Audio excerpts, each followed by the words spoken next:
Buenas tardes. Para mí es un honor que me hayan invitado a participar en este simposio, básicamente porque es de FELAC, mis amigos de FELAC y el Colegio de Cirujanos, Giumar y Maya, básicamente, que me puso a hablar esto. Vamos a tratar de hacer un resumen. Yo no voy a hacer muchos tecnicismos, simplemente voy a tratar de darle los instrumentos prácticos que necesita el cirujano general conocer con respecto a la inteligencia artificial. Entonces, ¿qué es la inteligencia artificial? Es la capacidad de las máquinas de imitar funciones cognitivas humanas, aprender, razonar, resolver problemas y tomar decisiones a partir de los datos. Los datos, desde ahora, es lo más importante. Eso es algo que tienen que tenerlo pendiente, porque datos falsos hace resultados falsos. Entonces, los datos son la materia prima de la inteligencia artificial. Si ellos tienen sesgos, entonces realmente saldrá alterado. La, Luego, los algoritmos son las instrucciones que hacen el proceso de los datos para encontrar los patrones y el cómputo es el sistema de procesamiento. Tenemos que ver que el cerebro y la inteligencia artificial son compatibles. El cerebro es intuitivo, experiencial, emocional, sobre todo empático, creativo y lento en el cálculo. Sin embargo, la inteligencia artificial es estadística, los datos son masivos, no tiene emociones, generativo, pero sin embargo es ultra rápido. O sea que nosotros podemos sacar la ventaja de la inteligencia artificial, pero siempre nosotros teniendo el control de la inteligencia artificial. Entonces, la inteligencia artificial es como la muñeca rusa, una tras de otra. Viene la inteligencia artificial, después viene el machine learning, que es el aprendizaje automático, lo hablaremos ahora, y el corazón de la inteligencia artificial es el deep learning. Eso es lo que ha hecho el boom de la inteligencia artificial. Entonces, Machine Learning es el aprendizaje automático. El sistema aprende en patrones a partir de los datos que nosotros le proporcionamos sin ser programados explícitamente por cada tarea. Y hay tres formas básicas de aprendizaje. La primera es el supervisado. Yo le doy los datos y le doy el nombre. Por ejemplo, las tomografías. Le digo, mira, esto es cáncer, esto no es cáncer. Y le meto miles de imágenes de tomografía. Y entonces le digo, esto es cáncer y esto no es cáncer. Entonces él va a hacer el algoritmo y él va a aprender lo que es o no. Cuando yo le meto una radiografía sin datos o una tomografía, él me va a decir, eso es cáncer. Eso es el supervisado, yo lo superviso. El no supervisado es simplemente yo le meto todas las tomografías con cáncer, sin cáncer, y él mismo, por los algoritmos, va a hacer sus propias conclusiones y va a ver qué es lo que los patrones que tienen para algo o no, para cáncer o no cáncer, y va a sacar sus conclusiones. Pero nosotros, como quiera, tenemos que verificar los resultados del no supervisado. Y por refuerzo es como el Pavlov. Básicamente se utiliza en robótica, que es yo lo premio si logra el objetivo que yo quiero o no. Entonces lo voy supervisando. Para cirugía, básicamente predicción de complicaciones postoperatorias sumamente importante porque vamos a poder predecir las fístulas de ese paciente con los datos, los sangrados, las infecciones con un 85% de precisión. Entonces, ¿y qué es el deep learning? Realmente el deep learning es ya el salto cognitivo y de la inteligencia artificial. Ha sido el gran paso. Ha imitado el cerebro humano y las redes neuronales y entonces él va haciendo, él mismo no necesita ni aprendizaje, él mismo aprende solo y él mismo va haciendo sus análisis abstractos y de eso ha sido el éxito de lo que es diagnóstico por imágenes, que hoy día puede detectar pólipos, etcétera, segmentación anatómica y pronóstico quirúrgico, que es muy relevante. predecir la mortalidad de un paciente que tú vas a someter a cirugía, la estadía y su readmisión. Es la base. Cuando hablen de ChatGPT, ya sabemos que es Deep Learning. Entonces, en cirugía general podemos utilizar herramientas tanto en el preoperatorio, en el intraoperatorio, en el posoperatorio.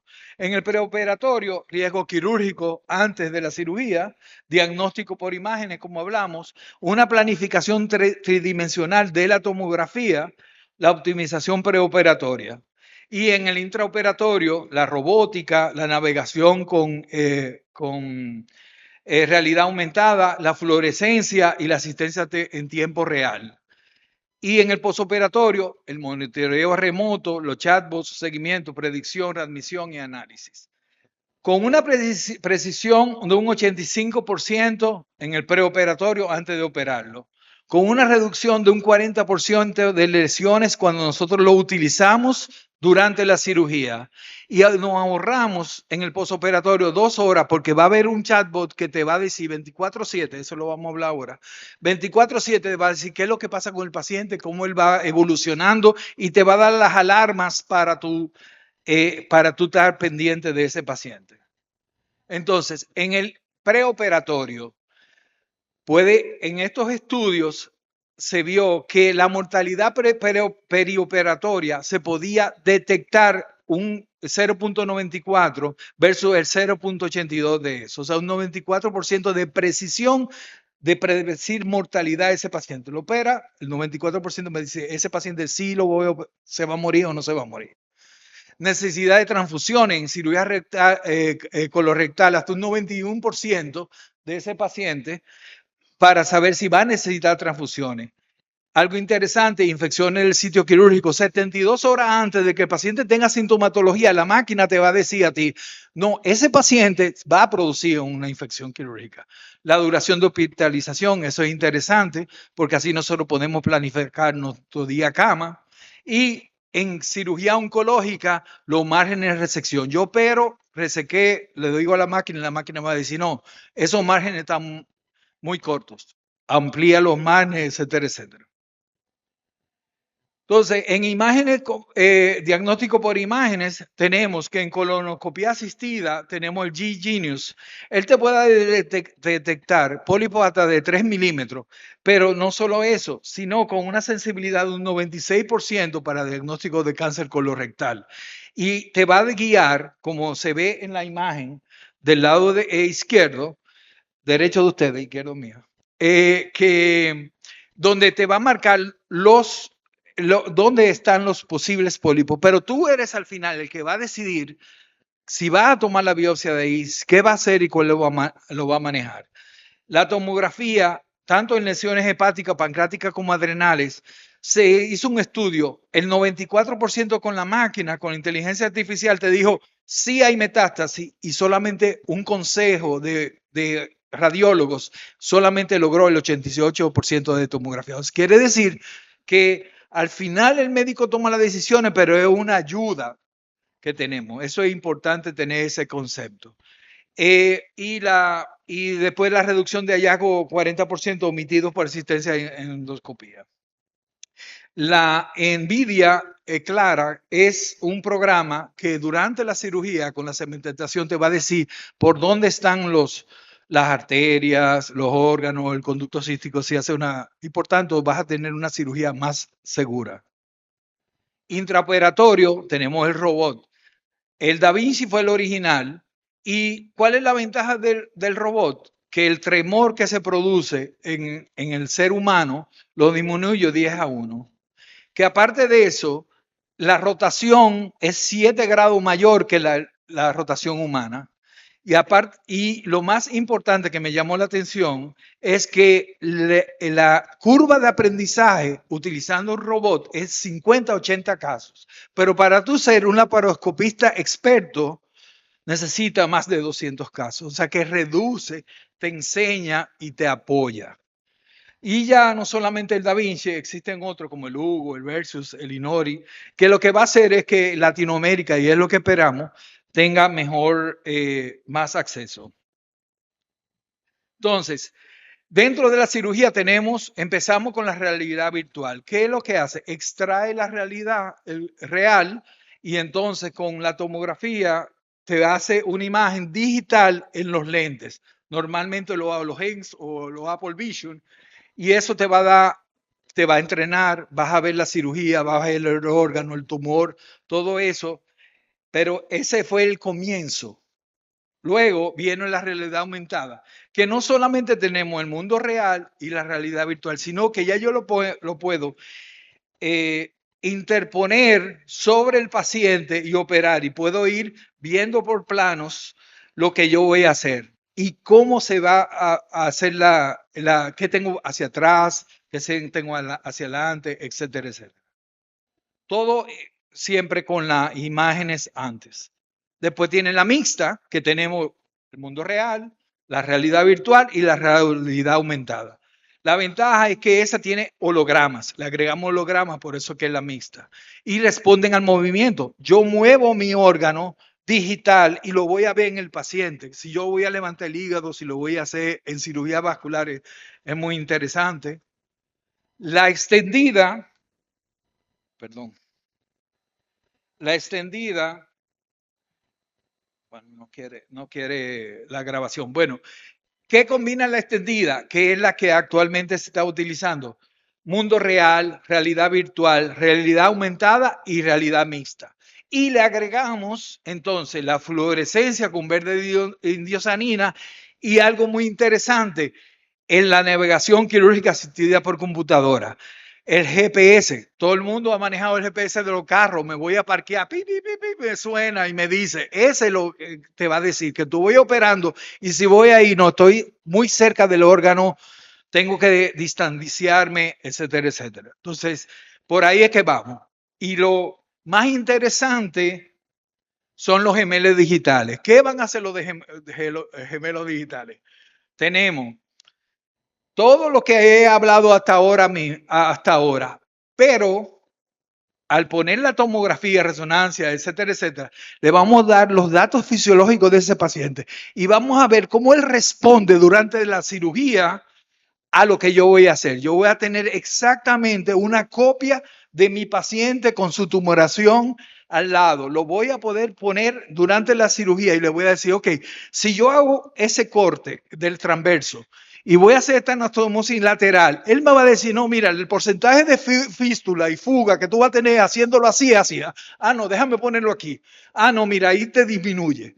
Toda esa información tú lo vas a tener durante la cirugía. Ese es el futuro de la inteligencia artificial intraoperatorio.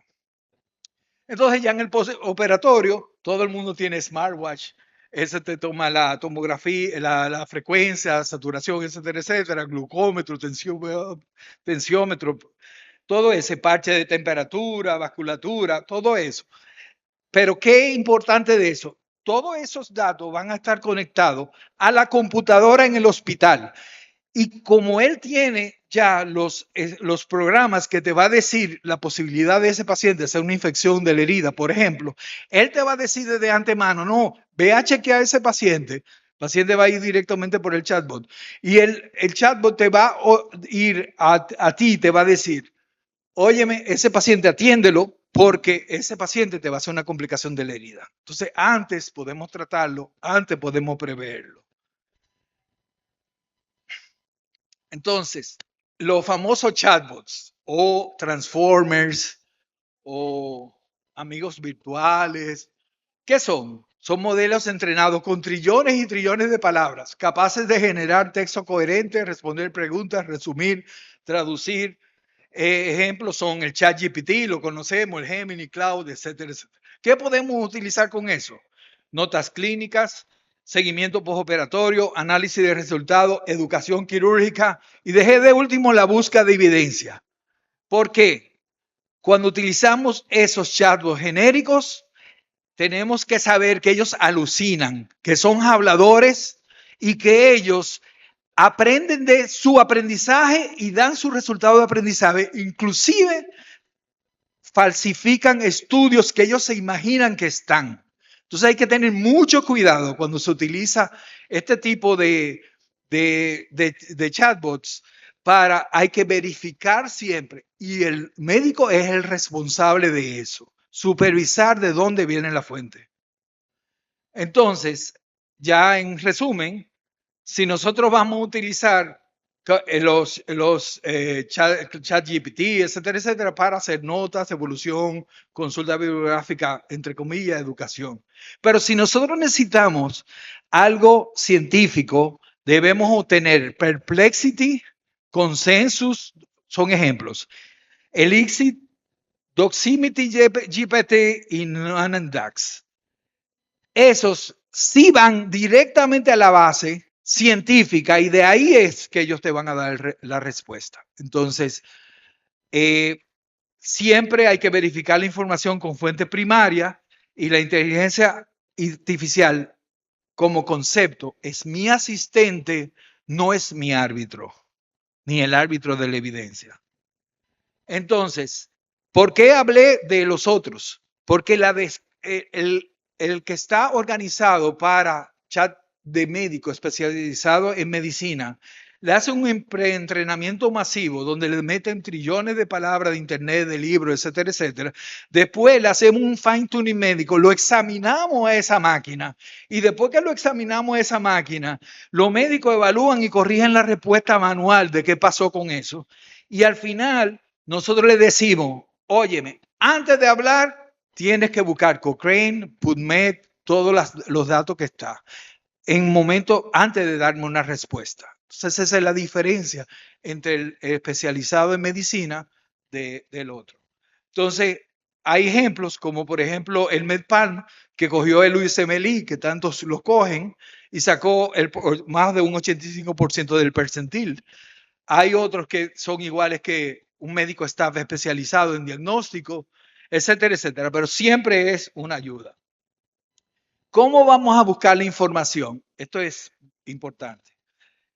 Debemos ver la población, por ejemplo, paciente de colecistectomía, es un paciente que tiene colecistitis aguda, esa es la población.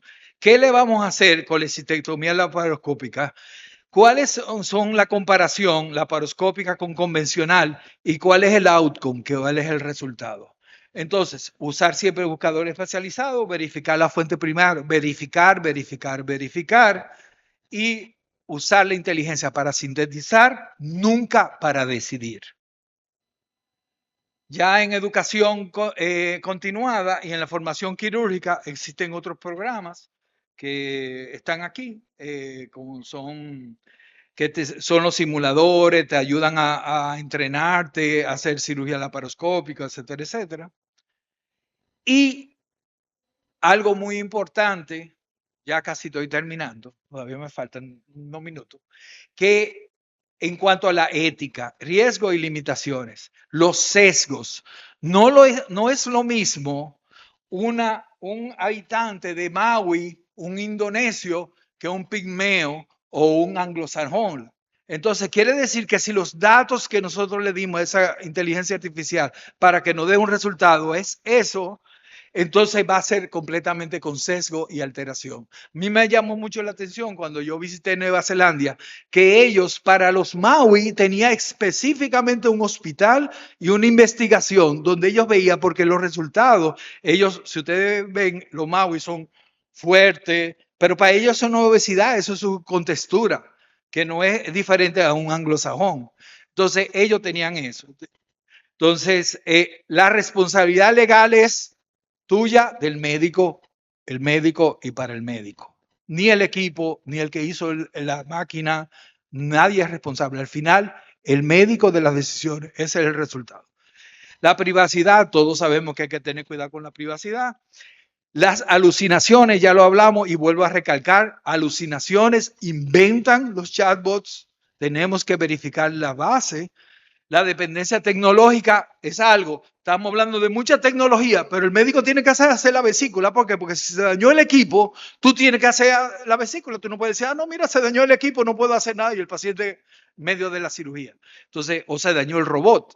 Entonces, nosotros tenemos que ser los responsables de la dependencia, no tener esa dependencia tecnológica, saber terminarlo. Y la iniquidad del acceso, como todo el mundo sabe, no todo el mundo tiene la ventaja de eso. Esperemos que en el futuro se pueda lograr.